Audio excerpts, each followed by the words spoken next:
What is up? Welcome back to my channel. My name is Gabby if you are new here, and if you are returning, welcome. Hello, welcome back to another video. Today I want to go through and review these NYX Shine Loud lip duos or lipsticks, long-lasting lip. They are the Shine Loud. I'm gonna call them lip color lip duo thingies, but I did purchased 9. I only have 8. I gave one to my sister because I feel like that color wouldn't have looked right on me, and I don't remember what the color was. I don't know, I'll insert a picture right here. But these are the 8 that I got. I'm gonna go ahead and review them and just let you know how I feel about them. I'll also try them on, and I'll list the name of the color while I'm trying them on. Hopefully you guys do enjoy the video. Don't forget to like and subscribe, and let's get started.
Okay, and that would be it for the finished try on. My lips hate me right now.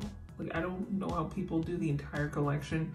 Anybody that did do the entire collection, like, hats off to you, because that was rough.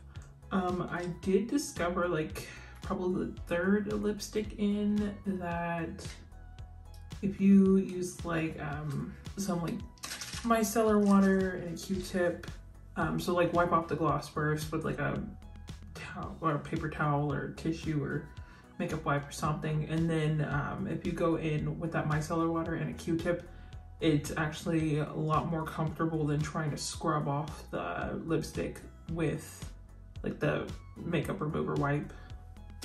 That's what I found. My lips hurt a lot. But I actually really do like this color. I'm glad I saved it for last. I didn't know, I thought it would look funny, but it actually looks really, really good. Like kind of natural almost. Looks very 90s and I'm here for it. I love it. Love it a lot. And so my least favorite color on me, I was so upset because I thought it was gonna look more like hot pink, and it was more Barbie pink, and I'm not really about that. So this one was my least favorite, and then my favorites would have to be these two. Is it the right ones? Yeah. So the one I have on now, which is this one, Boundary Pusher. That one just, it's universally flattering. Like it looks really, really good. And then this one surprised me because it's more, it says on the website, I think it says it's like a warm burgundy, but it actually, in my opinion, looks like a dark like cinnamon color. And it's really, really, really cute, especially with like the black smoky eye. It's so cute. The reds, they were red. They were very red. Red is normal. And then this one, I wear this one a lot. Like I think I've worn it like 3 times since I've gotten it, and I don't really do my makeup that often, but I've worn this like 3 times and it's absolutely amazing. I know earlier, one of the clips you saw, it was like kind of crumbly, but that was like right after I ate dinner. And it stayed on really well. This color, I love this color. I miss when my hair was this color. I miss it so much. I don't know, it felt kind of patchy a little bit. I don't know if it was me, maybe I need to try it again. This color is also pretty good. I don't know if that one, I don't think that one was patchy. But other than that, the formula is really nice. Just leave the lipstick on for about a minute or 2, let it dry, and then once it gets tacky, like sticky, then put the gloss on. And once you put the gloss on, the stickiness and tackiness, it goes away and the gloss is really comfortable and it really works. Overall, the formula is amazing. And so if you do have the opportunity to get your hands on these, because I know they are very, very hard to find right now, I definitely recommend getting them in whatever color that you think would flatter you or look good on you. I hope they make black soon, because I love black lipstick. I literally love black lipstick so much. And I'm really hoping that they do release black soon. I want the peacock colored one, but I don't know if I'd wear it that often, so I kind of think it'd be a waste of money for me. Ready for them to release black. I also noticed they didn't have an orange. Like, I don't really like orange, but I kind of wanted to try like an orange lipstick just to see what it would look like on me. I feel like it would look pretty good. But yeah, that would be it for the video. Don't forget to like and subscribe. Thank you guys so much for watching and allowing me to rub my lips raw on camera. I'm uncomfortable. So I'm gonna go take this off, put on some of this, the NYX Bear With Me Cannabis Sativa oil, lip oil. Really good. It was super comfortable, and I was using that on my lips in between like lipsticks before I figured out the Q-tip method. So don't forget to like and subscribe, and I will see you guys in the next video. Bye.